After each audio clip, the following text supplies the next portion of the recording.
Hi everyone, welcome to Hilltop View Journals and welcome to the Around the World collaboration hosted by Rach and Bella Crafts. Now I've been given day 10. Prompt number 10 is abstract landscapes. So that's what I've done today, and I chose a destination of Abernant Woods. And I chose that because Abernant Woods is a place that means far more to me than somewhere I could find on a map. I'm not that well travelled. I've been to a couple of countries. I've been to France a couple of times. I've been to Germany. I've been to Spain. I've been to Morocco. But I haven't really travelled outside of the UK since, well, gosh, since my honeymoon, I think, which is 32 years ago. So I wanted to choose places that were special to me, places that I either spent a lot of time in or I have spent a lot of time in my past and had wonderful times. So the woodland in Abernant is my father's woodland. It's based in the county of Carmarthenshire, and it's a place that has become a constant source of inspiration, rest and creativity. And I've got a couple of journals for the woodland. This is probably the last one that I've done, and I started writing about the woodland back in 2022, and it's just somewhere that I was putting down some images that I wanted to print out to remember the woodland and the times there, and then I would just write about the woodland. And you'll see from the photos the types of things that I get up to there, and we have the dogs and they're always swimming in the river, and it's just a lovely place to be. And my husband and my beloved Millie, and we've got fruit and things like that. So Abernant is in Carmarthenshire, as I've said, and the county of Carmarthenshire is often known as the Garden of Wales, and it's celebrated for its beautiful countryside and rich history and unspoilt landscapes. And you can see here is my dad who's doing some tea dyeing here. You know, there's just some really special times. So from rolling hills and ancient woodlands, we've got spectacular coastline in Carmarthenshire, and it just offers such an incredible variety of scenery within one single county. It's very rural, but it's also seaside as well.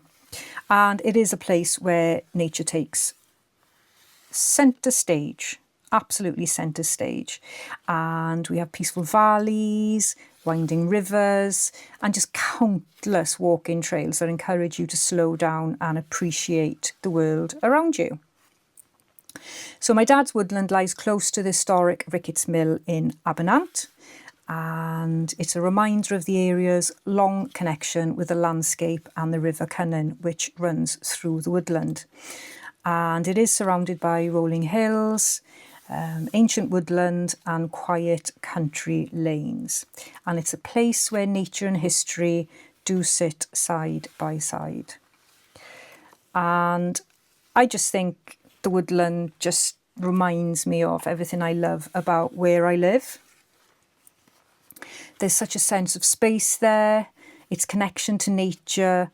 And when I'm up there, even though it's about, 10 miles away from my house, I just feel like I'm stepping away from the pace of everyday life. Even if I just go up there for a couple of hours, I feel like I'm escaping. And I can walk beneath the trees, listen to the bird song, and take in the distant hills.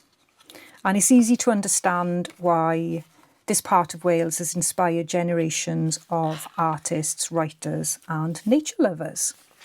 So for today's prompt, I am going to show you how I made this picture here, and this one here, and also this little cluster here, which I've used as my travel cluster for today's prompt. So I hope that you will enjoy today, and I hope you will learn a little something about Abernant and Carmarthenshire and the lovely place that I am very lucky to live in. I pulled out some examples of what we're going to do today, and I made these using the Creative Coves tutorial, so they're all pretty much the same. I guess this one is slightly different in that I use a little bit of colour. So you can use colour, and there's so many different things, different mediums you can use. Acrylic, watercolour pencils. Can't think of those little stubby things now. I can't think of the name of them. You can use Stabilo oils. What have I got here? I've got loads of different things. I've actually put them away. You can have the Stabilo chubby pencils. Loads of different things you can use. And you'll hopefully probably can see in this one where you can see the remnants of the paper, the scrap paper that I've used underneath. And this one, probably see it even clearer on this one. So it's very scrappy, and as I run my hand across it, I can really feel the texture of all the paper underneath. Again, this one you can see where I've got some scrap papers, and the scrap papers are pretty much going sort of up to there, to the horizon line there. And then this one is a bit more subtle, is just a little bit of paper underneath, but it's pretty much covered. I can only see a little bit of print there. So they're the examples, and in terms of size, you can honestly do any size you want. Now, if you're working in your passport, I think this would be a good size, so either for portrait or landscape, and it is important you make that decision, I guess, before you start cutting into paper. But I think that size would work really well in the passport if you wanted to add a little pocket or a tuck spot there. And that's probably what I'll actually do, is I'll probably pop mine in my passport, and maybe I'll do a larger one then for my woodland journal. So that's just a little bit of an idea of what we're going to try and make today. Using photos is also a really good idea, and once you've decided on which orientation you're going to do, whether it's portrait or landscape, you can then find a corresponding photo. So if I wanted to do something like this, that would be in portrait mode, and I wouldn't be able to do all the trees and things. I'm useless at drawing trees, so doing something like a landscape picture for the woodland is going to be funny because I can't draw trees. But anyway, so yeah, you can see that is landscape, so that's probably the one I'm going to use. But I've got loads and loads of photos of the woodland, and yeah, I could spend days just trying to replicate these. And oh, there's my dad. But yeah, so I've got loads of photos. So I'm going to be using, let's have a look. Where is it? I'm going to be using this one, but I'm not going to have so much trees in it. I'm just going to try and copy the landscape a little bit. And what I wanted to point out in this photo is that you can see the different textures, and it's quite handy if you go into it needs to download. If you go into filters, you can change the photo to black and white, and that actually will really help then when you're trying to figure out which papers to choose for the different areas. So I hope you can see that. I can't it's a bit difficult with the lights above me. You can see there, you can see the lights, but so if you can see the black and white there, so that's what I'm going to be aiming for, is trying to capture the different tones in the photo. I'm going to be using very minimal supplies today. I have a pot of very cheap gesso here, just to the side of me there. I've got a couple of pens, and we'll have a test of these to see which ones are best for smudging. Now, we'll be painting on top of the, drawing on top of the gesso. So even the best waterproof pen should smudge a little bit. But don't worry if you can't get it to smudge. You can use a Stabilo oil pencil to do that, or you could use a little bit of grey or black watercolour or felt tip pen or something like that, and you can smudge it. So there's definitely ways around that. But I've got a couple of pens to try with you just to see how they smudge. This one is definitely waterproof. I don't know about these ones. I think they're the same actually. I would have thought these weren't waterproof, but you never know. I wouldn't have thought this little one is waterproof either. But we'll have a play with them. And for the base, I'm just using these blank index cards. Any weight will do, whatever suits the purpose that you're using it for. So if you're going to be putting it in a journal, then just choose something that's going to fit well in your journal. So I will be cutting these up, but that's what you need. I'm using my spatula to put the gesso on.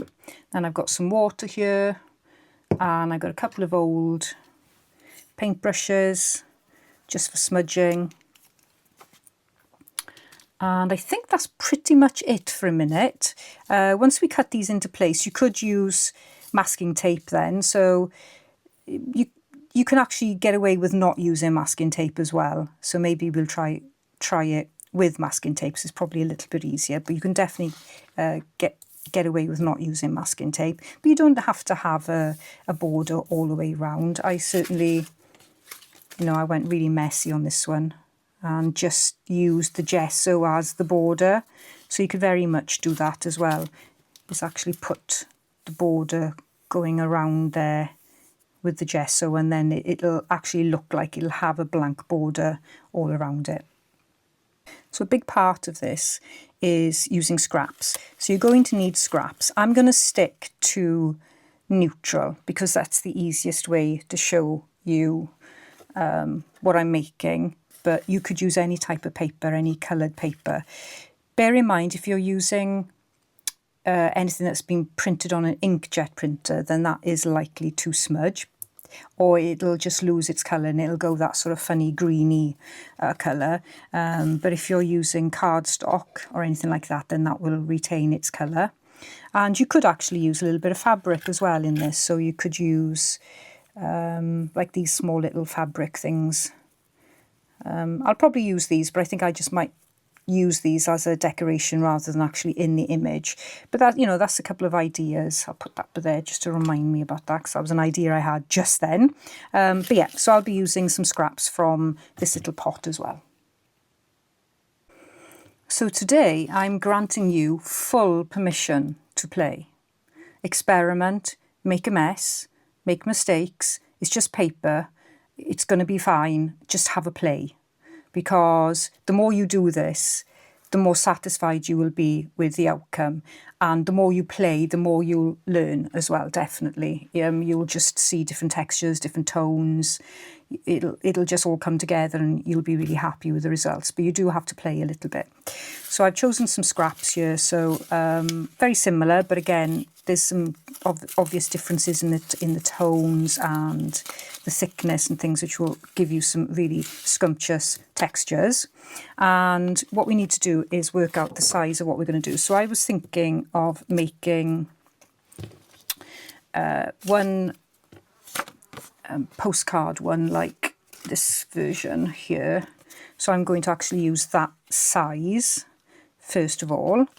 And let's have a measure of what that is. So it is about 12.5 centimetres by 8, just close to 8. And then for inches, it's 3 inches by just short of 5. So 3 inches by 5 inches would work really well. So let's cut that first. So we've got that all sorted. So let's do me 5 inches first. Get my pencil. And let's just cut that away.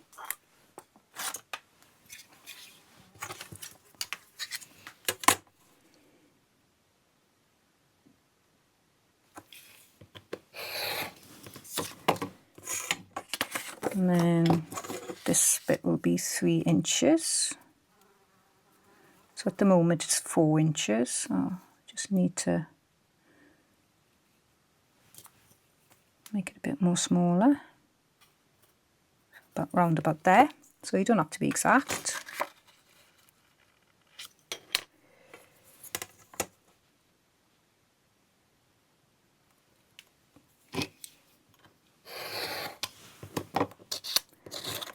Okay, and then, so that's going to be the size of the larger of the pictures. And then just going to grab, sorry about my arm there, just going to grab this page here, and you can see that you can put a travel cluster there. So I was thinking of trying to make a little cluster around about that size. So just in case you wanted to do that in your passport journal. So let me just get the measurements.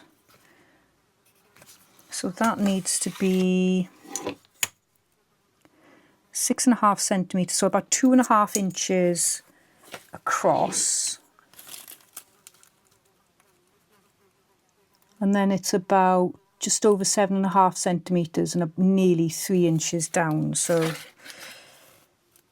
we'll kind of wing it a bit and get it to somewhat fit in that box. You're probably better off just eyeballing it if you want it to be exact. Makes it a bit awkward when you can't see the end there, but I think that's about it there. Let's just cut that as well.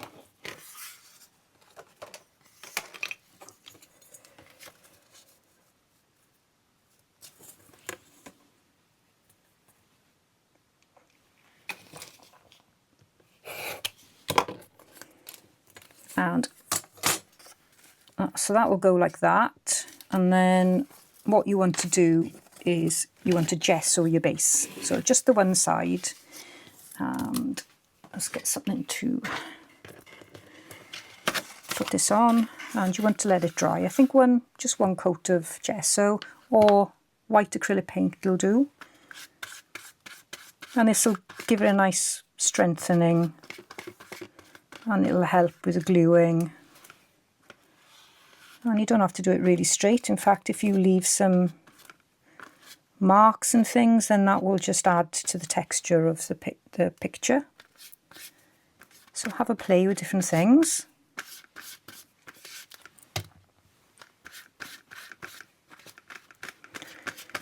And what you could do, you can mass make these. And you can use them for cards and gifts and things. So yeah, there's loads of different things you can do with these. I love them. And if anybody's wondering, this image is from Aberystwyth in Ceredigion. And this image is Llansteffan Beach in Carmarthenshire, which is about 1.5 miles from my house.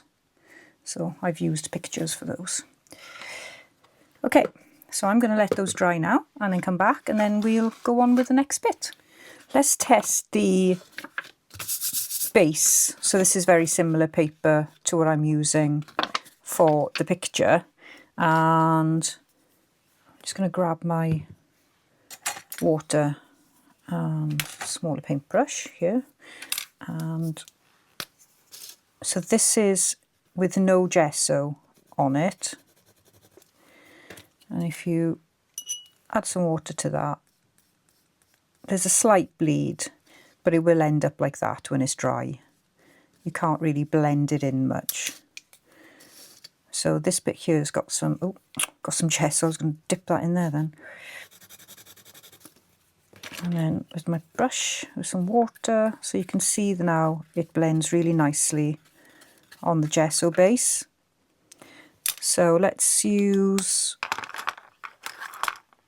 one that's saying that it's bleed proof, waterproof. So that's on the gesso base. and even that will bleed. So pretty much you should be safe with any type of gel pen that you want to use for this. These are the bits of card that I gessoed all over. This one is going to be the cluster, so I don't need to worry about the back, but this one you probably will see the back. So I think I'll maybe put something on the back from the kit, and I can do that. I would do that after I've done the main part of the picture, because it may get damaged, so it's easier to do it at this stage. And so this one I'll do portrait, and then this one I'll do landscape. And what I'm going to do is just add a border in. I'm not going to add much of a border. I don't think I really need it. Just do something simple. I'm not going to measure. I'm just going to pop some lines in. And by all means go and use some masking tape or washi or something if you want to protect the border. Bear in mind that it can get over sticky, whatever you use, so always put a heat gun on it before you take it off, because that will loosen it up. Something else popped into my head and it's gone again now. Maybe it'll pop into my head in a minute. What was I thinking about? Oh yeah. So if you're going to use tape to protect your border, I don't think you'll get round the fact that you've still got to cut your scraps off the tape, because when you take the tape off it may rip the tape. So maybe when I start putting the scraps on, you'll see what I mean. And we're not doing too much paint and things like that on here, so you should be able to keep a fairly easy border. So they're not equal, but yeah, whatever, isn't it? Whatever. We don't need to be equal. We're doing it by eye. We're just having fun and we're experimenting. I have my pile of neutral scraps here. You can use colour at this stage. You use whatever you've got and what you like. It all depends on what sort of scene that you're doing and how it's going to fit into the journal. I'm just going to keep it simple with neutral layers. It's just easier in my mind to be able to do that and show it in a video. And you can use whatever glue you want. I'll probably use glue stick, not that one because it's empty. Where's my other one? Just in the corner here. Let me grab that. So most people have got glue stick, so I thought I would stick to glue stick. Haha. Yeah, I know, I'd never make a comedian. I will use the glue stick, but if you've got matte gel, that would be perfect for this, because it will get the bits of scraps down really nice and flat, but it'll take a while to dry. The great thing about matte gel is it really does dry matte, so you don't have any sheen or anything. You don't have any worry about the glue. But I think because we're going to be going in and out of this on this and adding textures and things, I don't think you need to worry too much about sheen anyway. But I would recommend matte gel for doing any type of collage work, really. It just takes a little while to dry. Okay, so we're going to start using these scrappy bits of paper, and you want to try and gather all different types of paper. So I've got mulberry paper here. I've got a piece of a book spine. I've got sewing pattern paper. I've got doily, book pages. This is bits from packaging.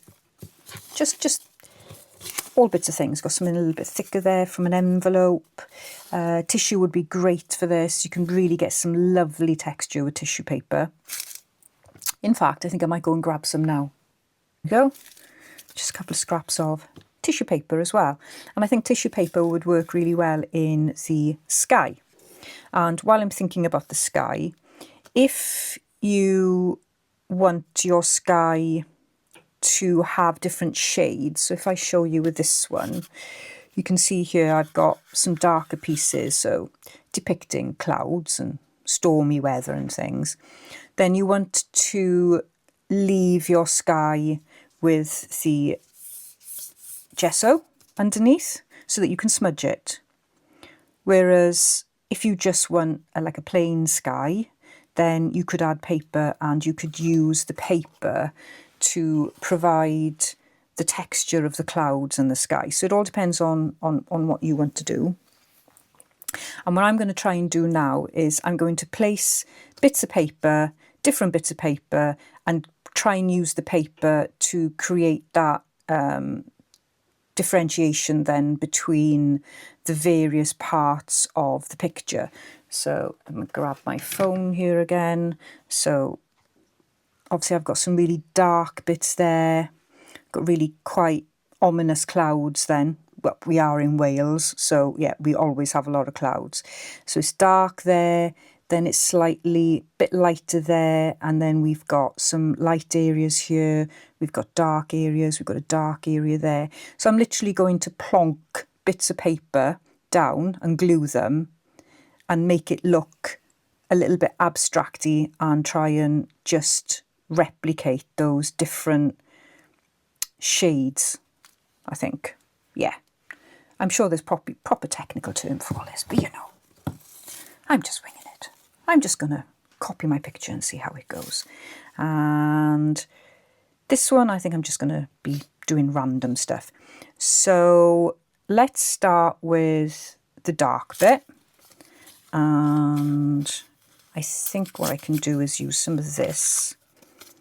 And I probably need something to glue on, so I'll use the back of this piece, and I'm going to go to the edge. Now when you've got your picture, I am advised that it's not a great idea to add your horizon in the middle. So you either add it higher or lower. Apparently that gives the eye some visual interest, okay? So I'm going to go about there. Now I know my photo's got a lot more sky, but I'm not going to worry so much about that. And I'm going to then tear this off so you get some nice texture there on the edge. And then I'm going to use that there. And maybe a little bit more there.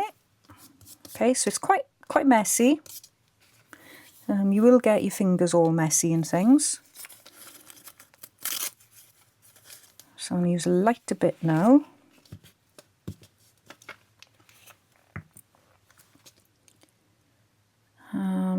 Pop that there. And then maybe I can use a little bit of tissue paper on the edge there, because it is light in my picture. And what you can do with your tissue paper is you can scrunch it up. There we go.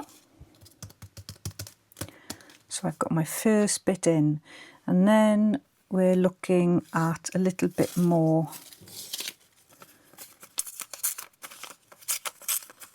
in the next part of the landscape. Of course, I'm looking at hills, and I think the prompt is mountains, isn't it? So you're going to have to use your imagination and pretend these are mountains. I'm going to do hills. Don't tell Rachel, but I'm doing hills. So I'm going to go to the edge there. I'm not going to worry too much. That is going over. Maybe, okay. you can always just pinch a little bit off, or even what I'm going to do is scrunch it in. There you go, scrunched in. And I want to try and maybe add in, a little bit of this lovely bit of texture there. Look at that. I think this is a great little project to do to get your focus going, to get, you know, really in the flow, because you're kind of thinking about all the different things that you want to do and how you want to have that texture working.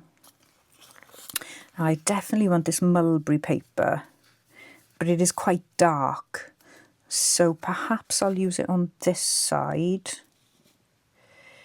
And I think I'll cut it now because it'll be easier to deal with if I cut it. So I'm going to pop that down there.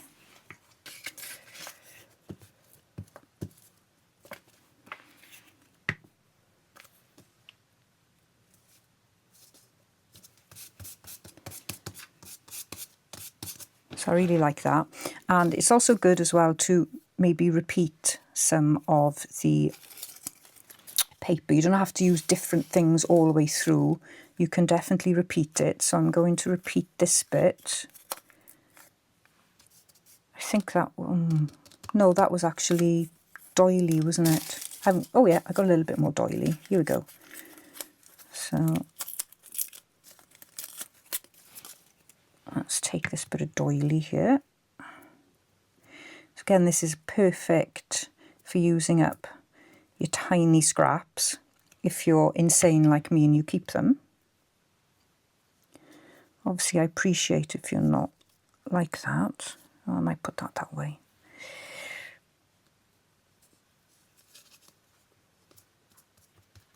But if you have got tiny scraps lying around, you could quite quickly build a base of all these little collages. And then come in at a later date and make them into a masterpiece. Right, I'm going to use this light piece here. My fingers are getting really sticky now, so it's getting harder to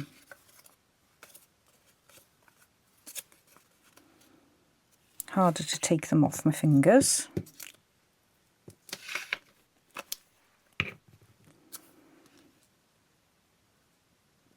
And I'm glad you can't see me do this in my facial expressions, because if I paint a picture for you, I've got my, when I'm not talking then, I've got my tongue sort of, I don't know, and my lips are sort of pinched, and I'm trying to, yeah, put them in.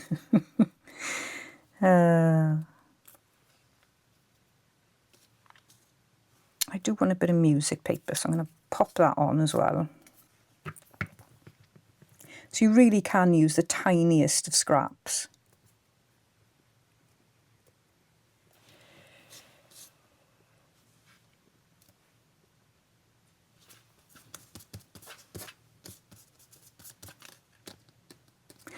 And something there, what haven't I used? I haven't used any of this.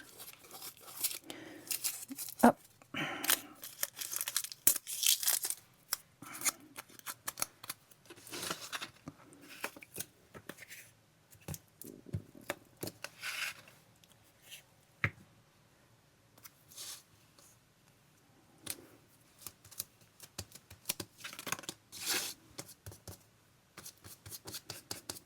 Okie. So I think that's the first one done, and then I'm going to randomly do this one, and let's do something slightly different here. So just going to plonk them down and see how it goes.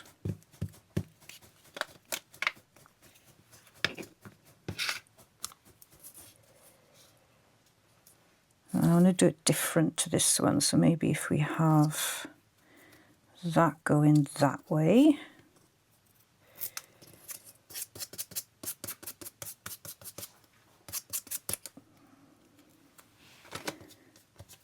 And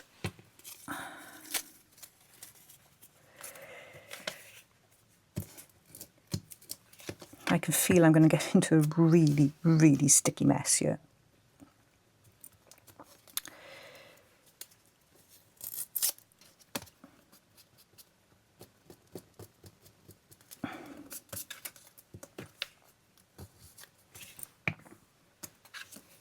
Okay, so I'm trying to go for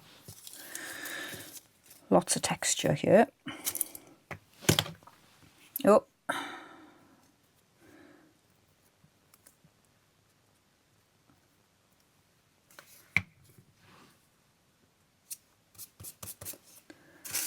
And let's do something a little bit darker on the bottom.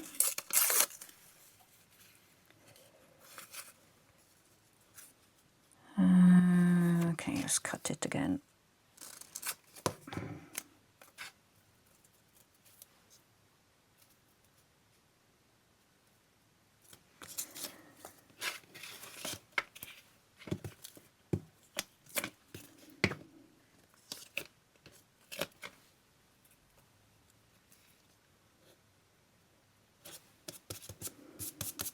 I think I need something there.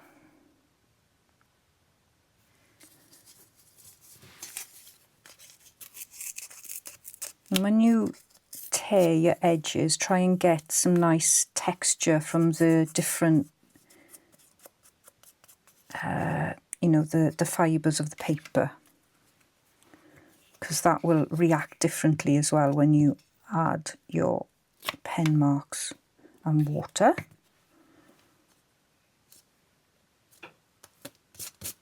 There we go. I am tempted to come in there as well. What do you reckon? Yeah, shall I do that? Shall I maybe... So if I sort of do some kind of something sweeping. That's too sweeping.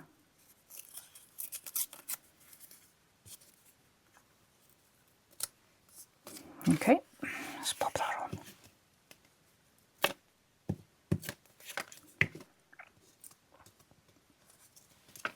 So your masterpiece is going to be... Oh, I've glued it the wrong place there, look. Glued it on the wrong side. Your masterpiece will obviously be absolutely unique to you, because you're going to have different scraps, different textures, different weights of paper.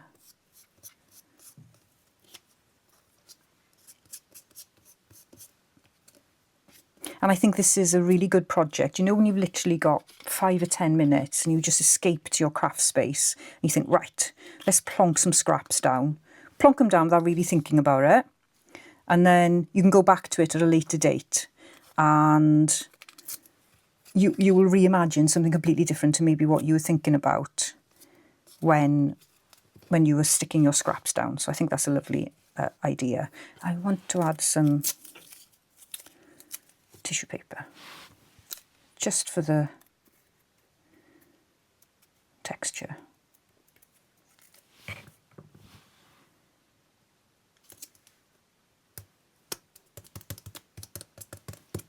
There we go. So, we've got some paper down. Let's move on to the next part. For the next step, you want to get your gesso out. And you could do a little bit of fingerprint painting here, if you so desire, which is what I'm going to do because it's fun. So I'm just going to get gesso on my brush here, and then I'm going to go over the sky again, and then I'm just going to dot little bits of gesso in between some of these bits of paper. So I'm going to put gesso over the tissue paper there.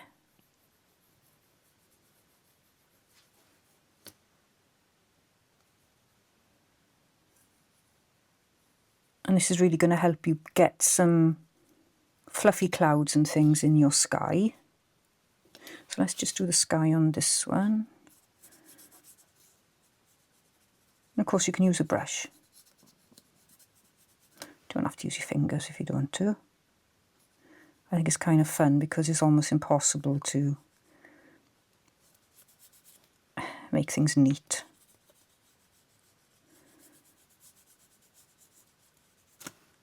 And I'm also getting finger marks then on the gesso as well, which I think is nice. So I'm going to get some gesso on that tissue paper there. And I love the way you just got those little grooves there. Right, okay, so let's then maybe just get some gesso here and there.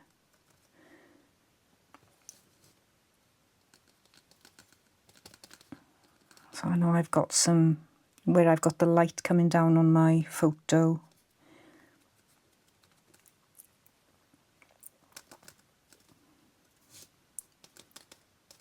And if you've got really black areas there that you want to push back, then you can do that with gesso as well. Because it'll still show through when you finish your painting. Well, picture. Okay, let's do this one.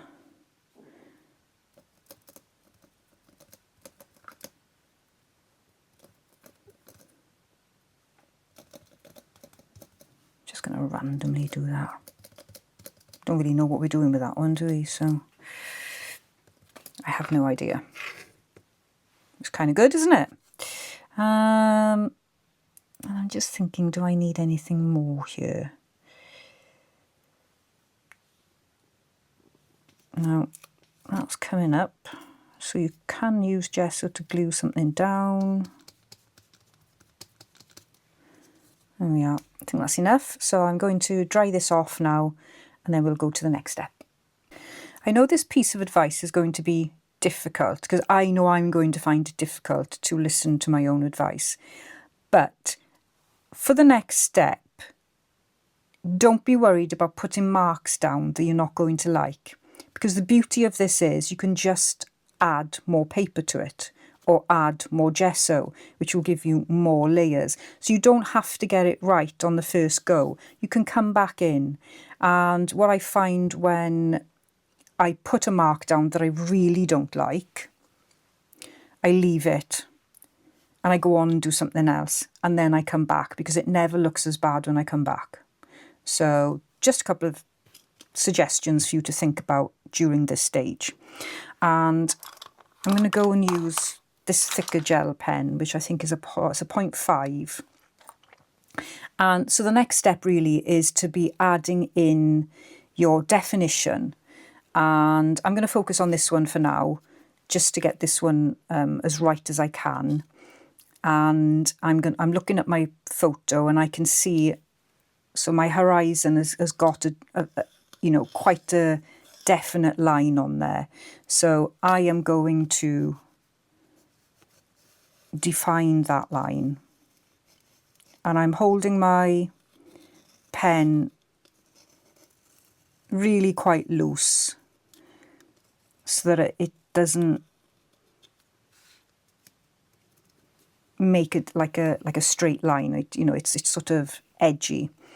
And again, so I'm going to go where my paper is more than what I'm seeing on the photo now. I'm going to go with the paper, and I know I've got sort of definitions there, so I'm going to just do that with the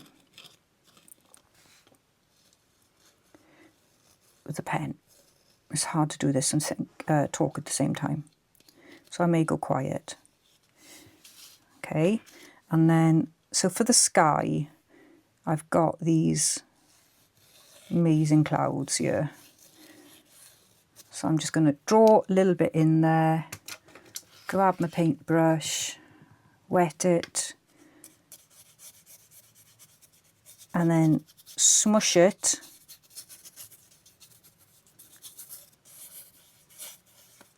So I haven't really got that much white going on in my sky. So I'm going to make the clouds go to the edge, and then just break it up. And what you can do is you can soften your horizon edge there, if you want. And as I'm going on the paper, it is making that slightly softer, like that.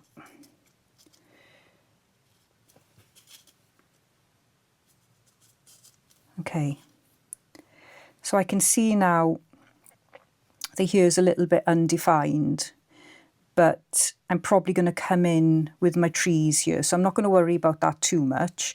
The other thing I've done is I've gone over the edge there, so you can just wipe it with a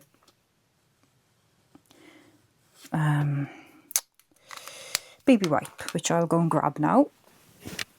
I should have mentioned that earlier. It'd be handy to have a baby wipe.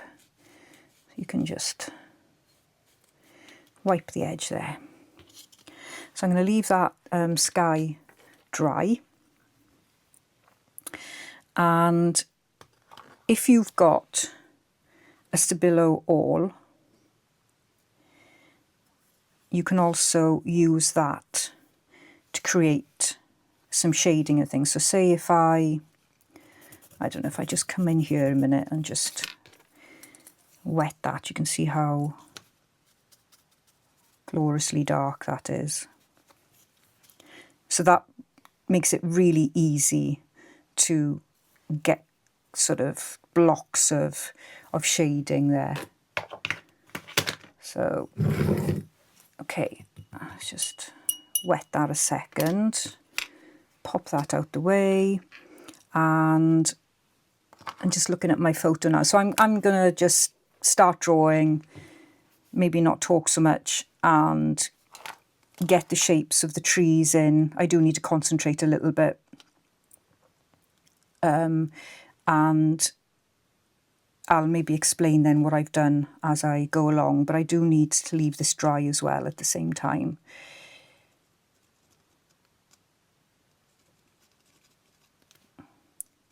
These are just trees in the background.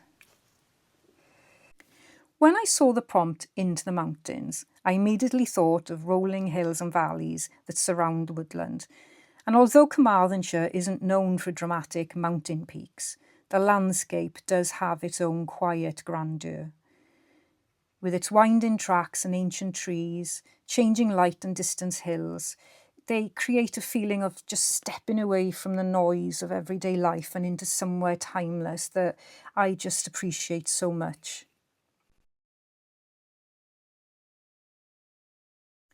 The woodland is also where I've learned to appreciate simple manual tasks, to slow down and to notice just the small details that are around me.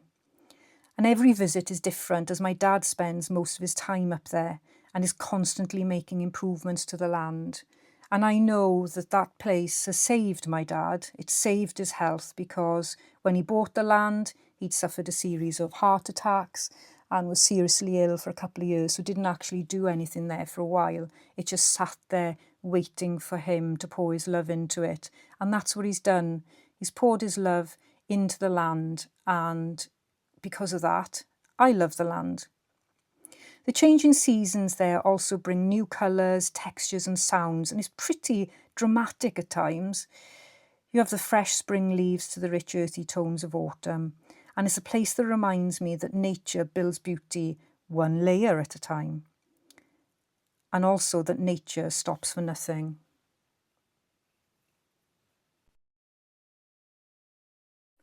And the fact that nature does build layers into our woodland, that made it perfect for the second part of the prompt, layered landscape page. And it's just such a perfect fit.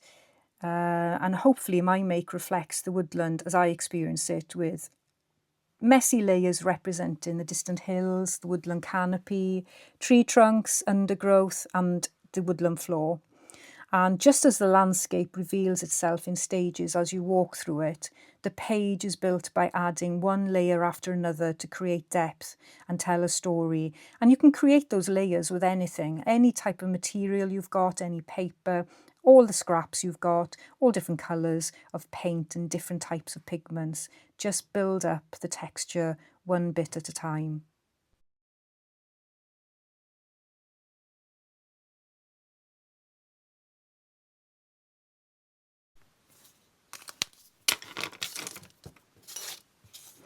I'm going to dry this off, and I'm probably going to go in and add a little bit more gesso, so that's gone a little bit pear-shaped there, and this is a little bit too dark for me. Might have to redo that area as well. But I'm going to go and dry this now and come back and finish it.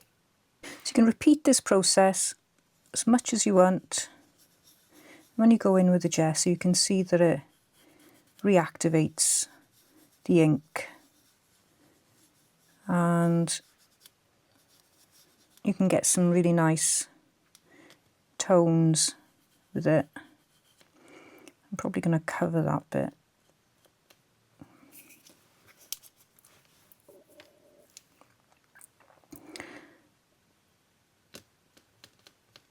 I've got some foreboding clouds there. So this one I'm not too happy with, but I might just come in and go over the ink there rather than the gesso. I don't know, I think the gesso may smudge it and make it look worse, I think.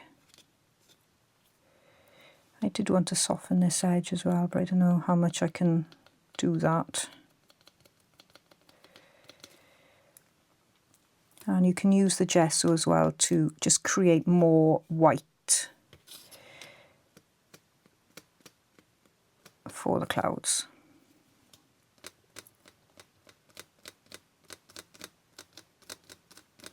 You can do this as quickly or as long as you want to. I mean, I don't want to spend too much time doing this. I just want to have a play and just have a bit of fun.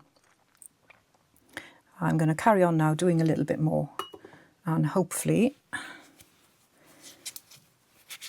finish this one.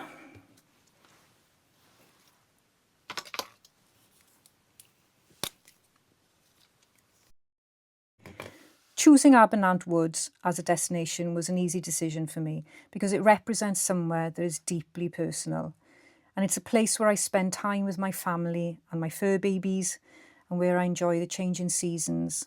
And it is somewhere where most of my creative ideas begin.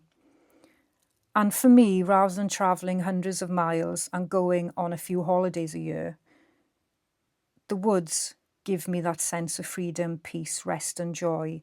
And I know that if I can just carve out a little bit of time during the week, I can escape up there and just feel at peace.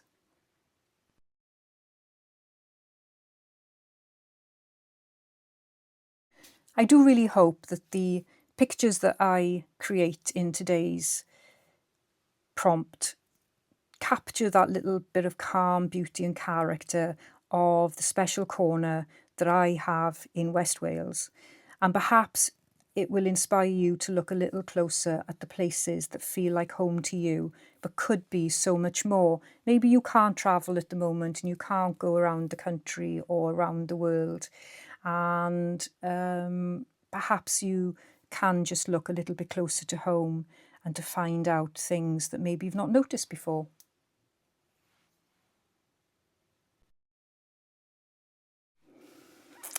And as we're working towards caring for and improving the woodland for my dad, because we do have to help him out a lot, and it is quite a commitment, but then all good things in your life are commitments. We are improving things, not just for me, but for my family. And it's become more than just a place to visit and to help out. It's somewhere we're investing our time and energy and our hearts. And every walk through it reminds me why it's worth protecting. And it doesn't matter how much hard work it is, or sometimes how costly it can be just to repair things and get things sorted. It truly is somewhere that I want to invest my time and energy in.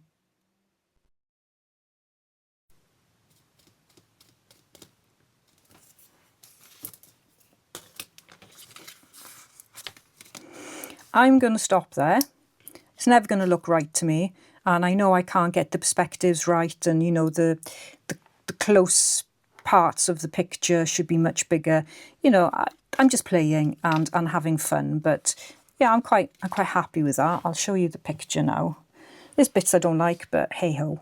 So let me just try and put this in. Oh, yeah, I think you can see it there without the glare of the of the lighting. So that is my landscape. That's what I'm going to call it. My mountainous landscape. For this one, I'm going to create the river that is in the woodland. So I've got a definite sort of horizon line there, and then it comes all the way here like that, and this is the bank. So so that will go there, and then I think I've got another bit of the bank that goes here. So all this will be river, and then I've got some trees going up then. But I think what I need to do is the clouds first. So if I just create a bit of a darker cloud there, I think I only need one bit of dark cloud in this.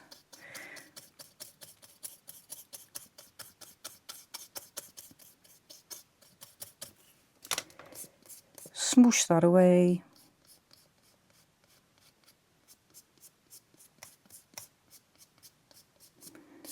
Hopefully that'll dry in a second, and then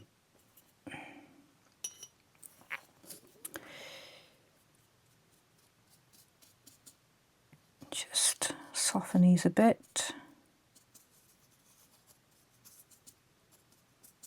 It is quite handy if you have, if you've got some form of dryer or something to hand. Mine's on the other side of the room.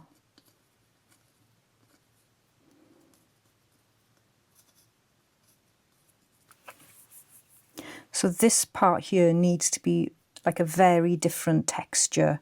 So I think what I'll do is I'll go in with some gesso, and there'll be some shadows. No, not shadows, reflections in the river from the trees that are going to go up there. And on this side I've got the bank. So the bank I need to have, it's going to be quite dark, I guess. So maybe if I can just use my Stabilo wall just to make it nice and dark.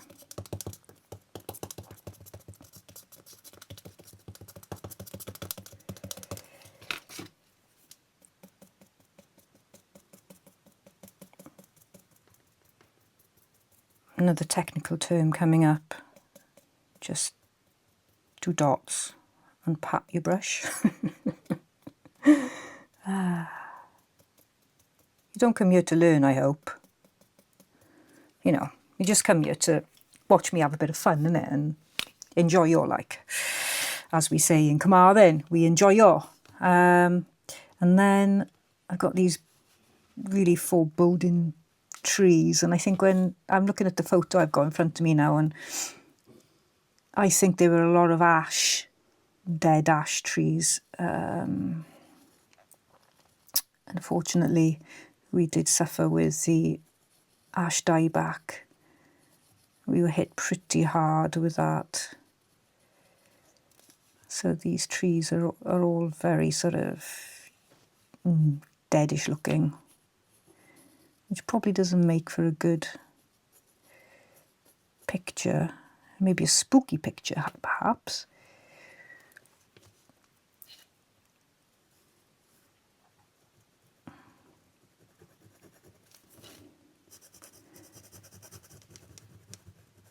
But that is nature, isn't it? That is what happens. Stuff gets diseased. And we have had quite a large planting project going on for the last couple of years.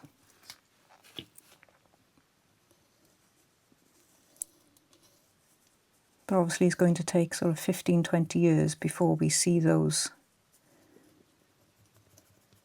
come to fruition. And, you know, my dad, he's planting trees knowing that he may never see those grow. And when you're working in the woodland, I kind of think it does bring out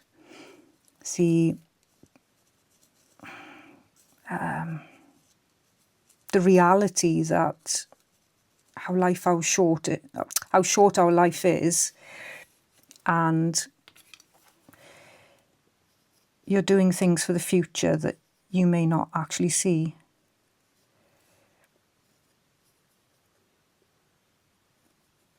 But that doesn't stop you doing them.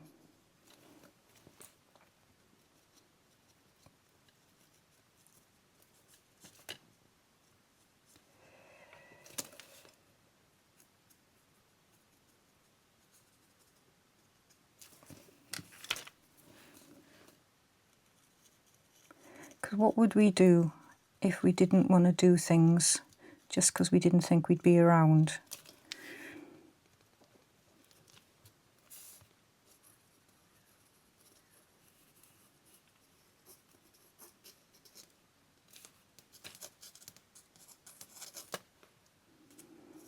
I wish I could draw trees. I think I'd like to take a year off just to study trees and just be able to do my squiggles so that they look like branches and leaves and things, but I know they don't. But that's okay. I'm still enjoying, so that's all right.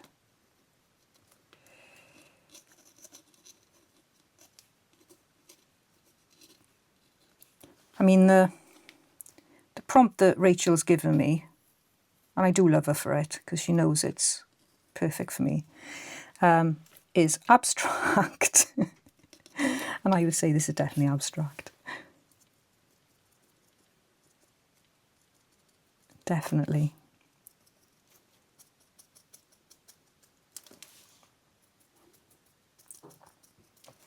Okay, so now I need to do some reflections. So I'm just taking the ink that I've got, and I haven't quite followed the photo because the photo has got another tree here, but I don't want to put a big tree all up there. So if I just smoosh that a bit and then put that reflection there, and then we got that reflection there, and then obviously you got ripples in the river, and I need to redo the bank.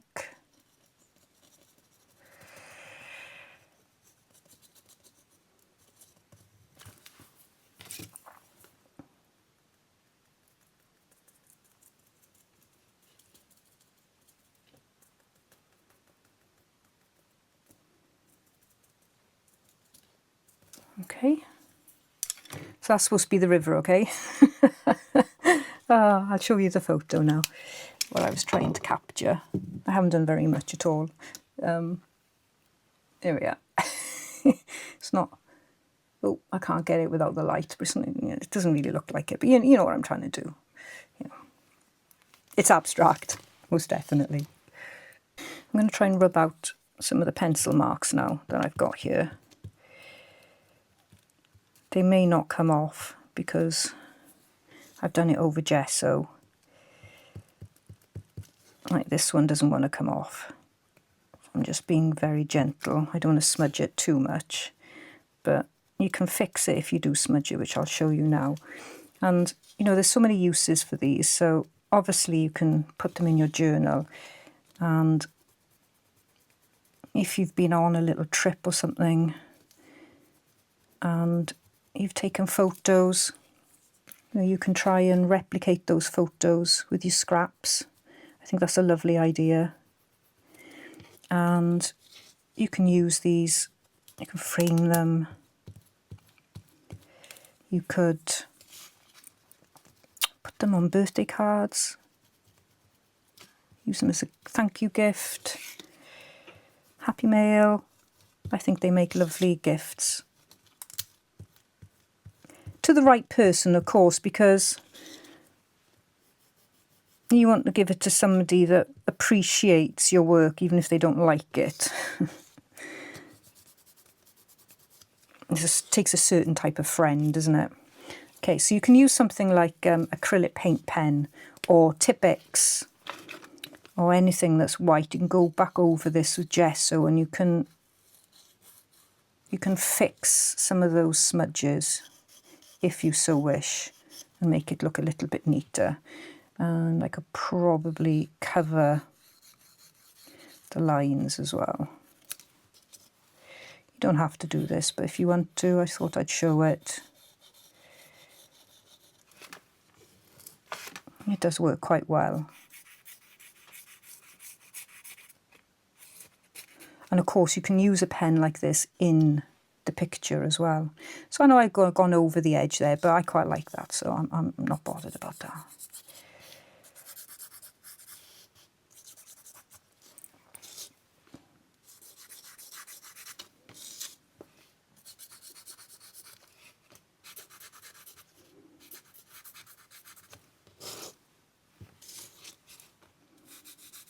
So you can pick and choose what you want to go over your frame.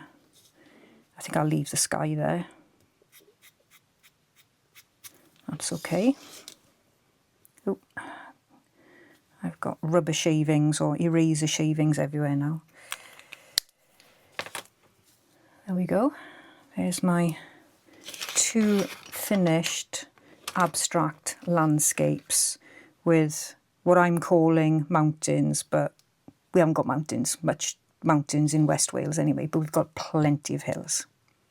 And if fabric is more your thing and you haven't got gesso or you're not into paints and messy inks and things, then have a play with your scraps. So I've just got this little pile of scraps here with nice little threads and things and tiny little pieces. And I've used a little bit of faux aged tape. I have definitely got a video on my channel for this, but if you just put faux aged tape in the search bar, you'll find tons of videos on it. And then I've just used a little bit of paper there and there. And then you can create a tiny little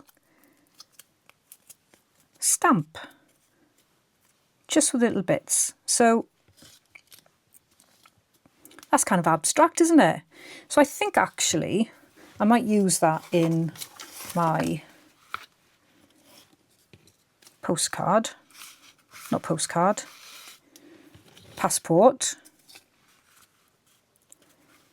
I can add that there, and I can always include that there, but I think actually I'll put this one in, I'll probably put this one in my journal now, but I think that will go really nice there. And you could add a little bit of lace around as well. I don't know, let's have a look. What kind of bits of lace have I got here? I don't know if the lace would actually detract from the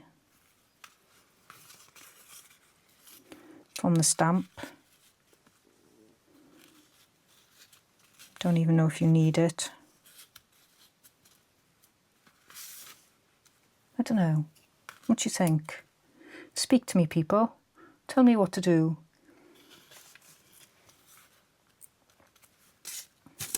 Could do a little bit of collage. Totally unplanned here. But as I've got these bits on my desk,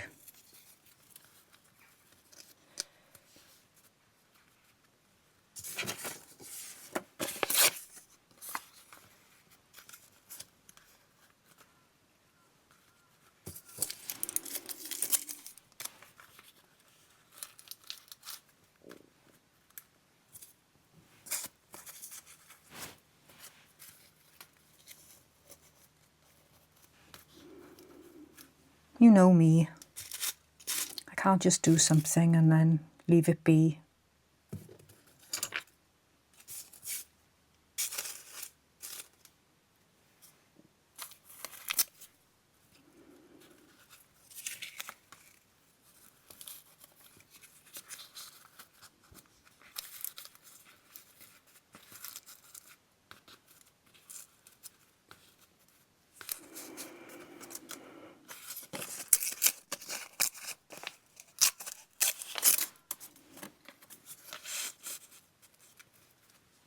There we go. Yeah, I'm going to do that, okay? Let's make a decision, Steph, and let's do something totally unplanned.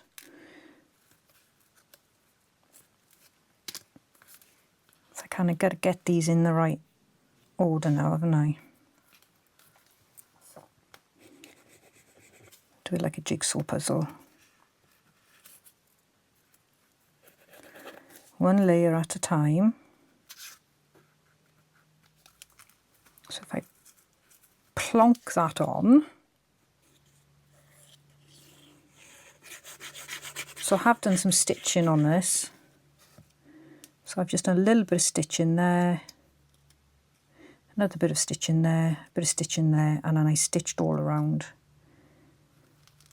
So that's a good idea for you if you don't fancy doing any messy gesso. And just play with your fabric scraps. Okay, so that's my passport. So that's a passport idea. And then my journal. So let's get this big beast. So I love that. That's so cool.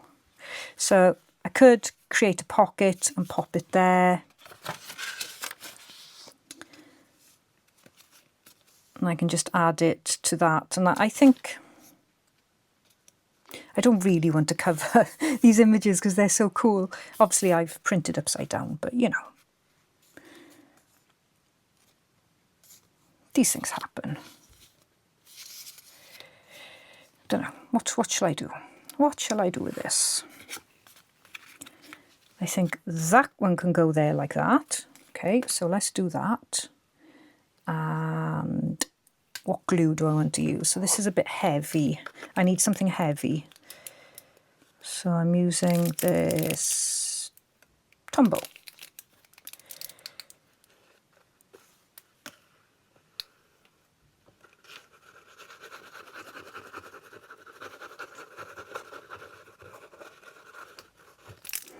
I need to refill it.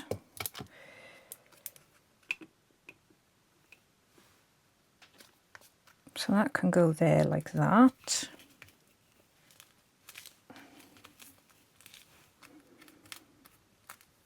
Getting finger marks all over it now.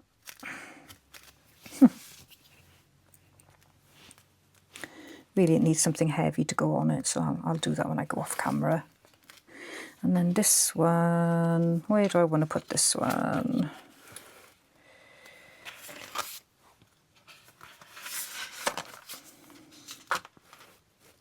Again, I printed that upside down. I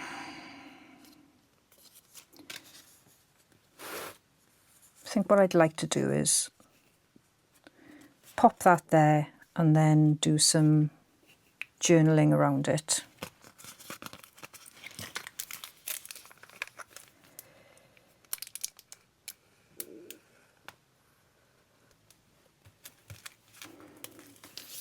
My fingers are so dirty, I'm leaving marks all over the picture. There we go. Just let that dry now, and I'll do some journaling.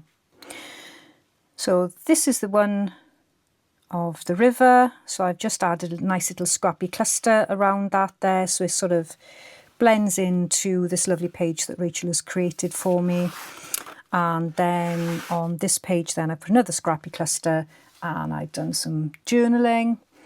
And of course we've got the little passport cluster there. Excuse my hands, and just an idea for you if you didn't want to actually get your hands messy like me with ink and gesso. So I hope you've enjoyed today's little prompt. I certainly loved this prompt. It's perfect for me, as I'm sure Rachel knows, and I'm really grateful to Rachel for this collaboration. A lot of effort has gone into just the thought processes around it and how it would fit into a very busy period in the summer. And I know the design team have supported her in this as well. So thank you to the design team, and also just the wonderful digital kits that Rachel has created. It's almost like having a personal designer give you something amazing, because obviously each one of the collaborators has given the special place to Rachel, and then she has designed those kits around them. So it's a great opportunity for all of us, and I've loved taking part so far. So thank you, Rachel. Thank you, design team. Thank you, admin team on the Facebook group as well, and to all the designers. The information on the collaboration will be in my description box, so please do go and check out the information in there. And for now, I will see you until the next prompt. Bye bye for now.